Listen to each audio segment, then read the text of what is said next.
اعوذ بالله من الشیطان الرجیم بسم الله الرحمن الرحیم. محترمو مسلمانانو ورونو، الله دې وکړي چې ټول به روغ او جوړ وي. یو فضیلت او یو مسئله چې هغه علما کرام ډیره بیان کوي، خو لیکن خلق په هغې کې اکثره خلکو په هغې باندې سار نه وي خلاص. هغه د تکبیر اولا مسئله ده. تکبیر اولا مسئله او فضیلت چې دی هغه علما کرام ډیر بیان کوي.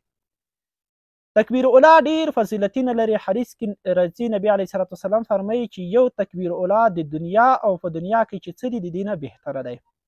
او دغه رقم ته یو بل حدیث کې راځي نبی علیه الصلاه والسلام فرمایي څوک چې 40 ورځې په تکبیر اولا سره منځ ادا کړي نو دغه انسان ته الله دوه نعمتونه ورکوي.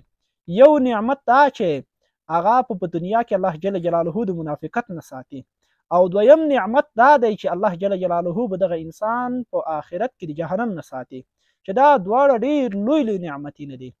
خو لیکن دا چې تکبیر اولا چاته ویلی کېږي دغه ځای پېژندل ضرور دی. تکبیر اولا تر کومه وخته پورې یو انسان د تکبیر اولا نیونکی بللی کېږي. نو تکبیر اولا په باره کې مختلف اقوال دي. فتاوی دارالعلوم دیوبند ذکر کړی دي چې علماو په دې کې مختلف اقوال دي، لیکن صحیح قول دا دی چې که یو کس اول رکعت د رکوع نه مخته د امام سره ونیسي نو دغه کس تکبیر اولا ونی. دغه رقم ته فتاوی حقانیه لیکلي دي چې په دې کې د علماو نه مختلف اقوال رغولي دي. بعضې قول دا هم رغولی دی چې یو کس اول چې امام نیت تړي نو دی نیت ورسره وتړي.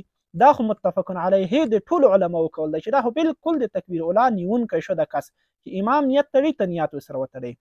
اما د دې نه ور هغه طرفه دا قول هم د علماو نه رغولی چې سبحانک اللهم امام نوي خلاصه کړي ته نیت ورسره وتړي تکبیر اولا شو.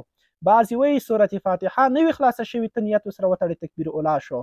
بعضې علما وایي چې نه رکوع ته امام نوي تللی د هغې نه مخته د اول رکعت رکوع ته امام نوي تللی هغې نه مخته ته نیت ورسره وتړي تکبیر اولا نیونکی بللی کېږي.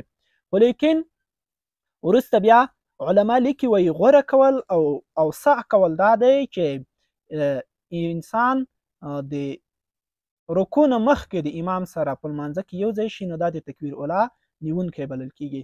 نو د تکبیر اولا موږ او تاسو باید کوشش هم وکړو او تر دغه ځایه پورې د تکبیر اولا نیونکی یو انسان بللی کېږي.